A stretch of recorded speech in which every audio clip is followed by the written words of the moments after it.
এবং এনসিপি সহ বিভিন্নভাবে বাজে কুরুচিমূলক বক্তব্য দিয়েছিল আওয়ামী লীগ পেটুয়া বাহিনী।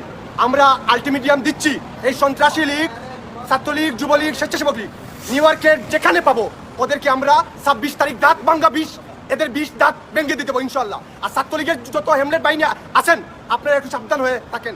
আপনারা মনে করেছিলেন ভাই অনেক কিছু করতে পারবেন, শুধু ছবি তুইলা আর উল্টাপাল্টা কথা বইলা সব কিছু হয় না। সুমন ভাই, আপনার এত হেডম, আপনার রাজনীতিক এত পাওয়ার, এত শক্তিশালী ব্যক্তি আপনি, তা আপনার নেতারে যখন এয়ারপোর্টের মধ্যে আওয়ামী লীগের নিষিদ্ধ সংগঠনের লোকেরা ডিম মারতো যায়, হামলা করতে যায়, তখন আপনাদের হেডম কইছিল?